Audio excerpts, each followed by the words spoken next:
ನಮಸ್ತೆ, ನಾನು ಸಂಧ್ಯಾ ವಂದನ. ಇವತ್ತಿನ ಟಾಪಿಕ್ ನಾನು ಗಾಸಿಪ್ ಮಾಡುವ ಬಗ್ಗೆ ತಗೊಂಡಿದ್ದೇನೆ. ಯಾವುದೇ ಗಾಸಿಪ್ ಮಾಡೋ ಮೊದಲು ಒಂದು ಕ್ಷಣ ಪ್ರಕೃತಿ ನಿಯಮದ ಬಗ್ಗೆ ತಿಳ್ಕೊಳ್ಳೋಣ. ಪ್ರಿಯರೇ, ಗಾಸಿಪ್ ತಮಗೂ ಇಷ್ಟವೇ? ಹಾಗಿದ್ದಲ್ಲಿ ಗಾಸಿಪ್ ಮಾಡೋ ಮೊದಲು ಪ್ರಕೃತಿ ನಿಯಮ ಗಾಸಿಪ್ ಬಗ್ಗೆ ಏನು ಎಂಬ ವಿಚಾರ ತಿಳಿಯೋಣವೇ? ಮನುಷ್ಯನ ಮನಸ್ಸು ತುಂಬ ಚಂಚಲ. ನಮ್ಮ ಮನೆಯ ವಿಚಾರಕ್ಕಿಂತ ಹೊರಗಿನ ವಿಚಾರಗಳೇ ನಮ್ಮನ್ನು ಆಕರ್ಷಿಸುತ್ತವೆ ಅಲ್ಲವೇ? ಇದಕ್ಕೆ ವಾಟ್ಸಪ್, ಫೇಸ್ಬುಕ್, ಟ್ವಿಟರ್ಗಳೇ ನಿದರ್ಶನ. ಎದುರಿಗೆ ಸಿಕ್ಕಿದಾಗ ಮಾತನಾಡದ ವ್ಯಕ್ತಿ ಫೇಸ್ಬುಕ್ನಲ್ಲಿ ಕನೆಕ್ಟ್ ಆಗಿ ವಿಚಾರ ವಿನಿಮಯ ಮಾಡಿಕೊಳ್ಳುವಂಥದ್ದು ವಿಚಿತ್ರ ಅಭ್ಯಾಸ ಅಲ್ವೇ? ಹಾಗೆ ಪಕ್ಕದ ಮನೆಯಲ್ಲಿ ಸೂಪರ್ ನ್ಯೂಸ್ ಆದಾಗ ಸುತ್ತಲಿನ ಕಿವಿಗಳು ಎಚ್ಚರವಾಗಿ ಆನಂತರ ಪಂಚಾಯತಿಗೆ ಇಳಿಯುವಂಥದ್ದು ಎಲ್ಲರಿಗೂ ತಿಳಿದ ವಿಚಾರ. ಈಗ ಕರ್ಮದ ನಿಯಮದಂತೆ ಯಾವಾಗ ನಾವು ಇತರರ ವಿಚಾರವನ್ನು ನಮ್ಮ ತಲೆಯ ಒಳಗೆ ಎಳೆದುಕೊಂಡು ಆ ಮಾತು, ಆ ವಿಚಾರ ನಮ್ಮ ಬಾಯಲ್ಲಿ ಹರಿದಾಡಲು ಆರಂಭವಾಗುತ್ತದೋ ಆ ಕ್ಷಣ ನಮ್ಮ ಕರ್ಮದ ಲೆಕ್ಕಾಚಾರ ಆರಂಭ ಆಗುತ್ತದೆ. ಆ ಪರಿಸ್ಥಿತಿಯ ಜೊತೆಗೆ ಆ ವ್ಯಕ್ತಿಗಳ ಜೊತೆಗೆ ಎರಡು ಕಡೆ ಜೋಡಣೆ ಆಗುತ್ತೆ. ಆ ಸಮಸ್ಯೆ, ಆ ಮನೆಯ ಸಮಸ್ಯೆ ಸಂಪೂರ್ಣವಾಗಿ ಕ್ಲಿಯರ್ ಆಗುವವರೆಗೆ, ಸಂಪೂರ್ಣವಾಗಿ ಸಾರ್ಟ್ ಔಟ್ ಆಗುವವರೆಗೆ ನಮ್ಮ ಎನರ್ಜಿ, ನಮ್ಮ ಕರ್ಮ ಆ ವ್ಯಕ್ತಿಗಳ ಜೊತೆ ಇರುತ್ತೆ. ಅಲ್ಲದೆ ನಮ್ಮ ರಿಯಾಕ್ಷನ್, ನಾವು ಅದರ ಬಗ್ಗೆ ಏನು ಮಾತನಾಡಿದ್ದೇವೆ, ಏನು ಆಲೋಚನೆ ಮಾಡಿದ್ದೇವೆ, ಏನು ಆ್ಯಕ್ಷನ್ ತಗೊಂಡಿದ್ದೇವೆ, ನಮ್ಮ ಇಮೋಷನ್ಸ್, ನಮ್ಮ ಮನಸ್ಸಿನ ಭಾವನೆಗಳು, ಇದನ್ನೆಲ್ಲ ಅಂದರೆ ಕಾಯ ವಾಚ ಮನಸ್ಸ ಅದರ ಬಗ್ಗೆ ಏನು ಮಾಡಿದ್ದೇವೆ ಅದನ್ನೆಲ್ಲ ಪ್ರಕೃತಿ ತನ್ನ ರೆಕಾರ್ಡ್ನಲ್ಲಿ ಸಂಪೂರ್ಣವಾಗಿ ಮಾಹಿತಿಯನ್ನು ಇಟ್ಕೊಳ್ಳುತ್ತೆ. ಕರ್ಮದ ಅಕೌಂಟ್ ಓಪನ್ ಆಗೋದು ಇದೇ ರೀತಿ. ನಾವು ಒಬ್ಬರ ಬಗ್ಗೆ ಏನು ಆಲೋಚನೆ ಮಾಡಿದ್ದೇವೆ, ಒಬ್ಬರ ಬಗ್ಗೆ ಏನು ಹೇಳಿದ್ದೇವೆ, ಇದರ ಆಧಾರದ ಮೇಲೆ ನಮ್ಮ ಮುಂದಿನ ದಿನಗಳ ಕರ್ಮದ ಫಲ ನಿರ್ಧಾರ ಆಗುವಂಥದ್ದು.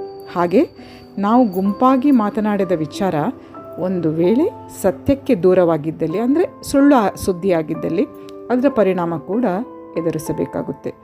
ಪ್ರತಿಯೊಂದು ಕ್ಷಣ, ಪ್ರತಿಯೊಂದು ವಿಚಾರವನ್ನು ಪ್ರಕೃತಿ ಸಂಪೂರ್ಣವಾಗಿ ತನ್ನ ರೆಕಾರ್ಡ್ನಲ್ಲಿ ಇರಿಸ್ಕೊಳ್ಳುತ್ತೆ ಹಾಗೂ ಅಷ್ಟೇ ಕಠಿಣವಾಗಿ ಅದರ ಬಗ್ಗೆ ನಿರ್ಧಾರವನ್ನು ಕೂಡ ತೆಗೆದುಕೊಳ್ಳುತ್ತೆ. ಈಗ ನಾವು ಎದುರಿಸಬೇಕಾದ ಪರಿಣಾಮ ಇದು ಹೇಗಿರುತ್ತೆ? ಇದು ಬೇರೆ ಬೇರೆ ರೀತಿಯ ಲಾಸ್ ಮೂಲಕ ಇರ್ಬೋದು, ಹಣದ ಸಮಸ್ಯೆ ಬರ್ಬೋದು, ಸ್ಥಾನಮಾನದ ಸಮಸ್ಯೆ ಬರ್ಬೋದು, ನೆಮ್ಮದಿ ಕೆಡುವಂತಹ ಪರಿಸ್ಥಿತಿ ಬರ್ಬೋದು, ಆರೋಗ್ಯದ ಸಮಸ್ಯೆ ಬರ್ಬೋದು. ಅದನ್ನು ಪ್ರಕೃತಿ ನಿರ್ಧರಿಸುತ್ತೆ ನಮ್ಮ ಒಪ್ಪಿಗೆಯ ಮೇರೆಗೆ. ಹೌದು, ಪ್ರತಿಯೊಂದು ಸಮಸ್ಯೆಗಳು ನಮ್ಮದೇ ಕರ್ಮಗಳ ಪರಿಣಾಮವಾಗಿದ್ದು ಇದು ಎಲ್ಲವೂ ನಮ್ಮ ಒಪ್ಪಿಗೆಯ ಮೂಲಕವೇ ನಡೆಯುವಂಥದ್ದು. ಹಾಗಾಗಿ ನಮ್ಮ ಶಾಸ್ತ್ರಗಳಲ್ಲಿ ಮೆಡಿಟೇಷನ್ ಅಂದರೆ ಧ್ಯಾನದ ಬಗ್ಗೆ ಒತ್ತಿ ಹೇಳಲಾಗಿದೆ. ಯಾಕಂದರೆ ನಮ್ಮ ಜೀವನ ಆರಾಮದಾಯಕ ಆಗಬೇಕಾದಲ್ಲಿ ಪ್ರತಿಯೊಬ್ಬ ಮನುಷ್ಯ ಧ್ಯಾನ ಮಾಡುವಂಥದ್ದು ಅತಿ ಅವಶ್ಯ. ಧ್ಯಾನ ಅಂದ್ರೇನು? ಈಗ ನಮ್ಮ ಕೈಯಲ್ಲಿರುವಂಥ ಮೊಬೈಲ್, ಇದಕ್ಕೆ ನೆಟ್ವರ್ಕ್ ಕನೆಕ್ಷನ್ ಇಲ್ಲಾದರೆ ಏನಾದರೂ ಪ್ರಯೋಜನ ಇದೆಯಾ? ಅದೇ ರೀತಿ ಧ್ಯಾನ ಹೇಳುವಂಥದ್ದು ನಮ್ಮ ನೆಟ್ವರ್ಕ್ ಜೊತೆಗೆ ನಾವು ಕನೆಕ್ಟ್ ಆಗುವಂಥದ್ದು. ಆಗ ಏನಾಗುತ್ತೆ, ನಮ್ಮ ಜೀವನದಲ್ಲಿ ಏನು ಘಟನೆ ಆಗ್ತಾ ಇದೆ, ಏನು ಆಗುತ್ತಿದೆ, ಅದು ಯಾಕೆ ಆಗುತ್ತಿದೆ, ಯಾವಾಗವರೆಗೆ ನಡೆಯುತ್ತೆ, ಅದನ್ನು ಹೇಗೆ ಸಾರ್ಟ್ ಔಟ್ ಮಾಡ್ಕೊಳ್ಬೋದು, ಇದೆಲ್ಲ ವಿಚಾರಗಳನ್ನು ನಾವು ನಮ್ಮ ಧ್ಯಾನದ ಮೂಲಕ ನಮ್ಮ ನೆಟ್ವರ್ಕನ್ನು ಸರಿ ಇದ್ದಾಗ ನಮಗೆ ಅದನ್ನು ಅರ್ಥ ಮಾಡಿಕೊಳ್ಳುವಂತಹ ಒಂದು ಶಕ್ತಿ ಸಾಮರ್ಥ್ಯ ಸಿಗುತ್ತೆ. ಹಾಗೆಯೇ ಅನಗತ್ಯ ಗಾಸಿಪ್ಗಳು ಒಮ್ಮೊಮ್ಮೆ ಇಂಟ್ರೆಸ್ಟಿಂಗ್ ಅನಿಸಿದರೂ ಮುಂದೆ ಅದರ ಪರಿಣಾಮ ಎದುರಿಸುವಾಗ ಕಷ್ಟಪಡಬೇಕಾದವರು ನಾವೇ ಅಲ್ವೇ? ಕಲಿಯುಗದಲ್ಲಿ ಮಾಯೆ ತುಂಬ ಹೆಚ್ಚು.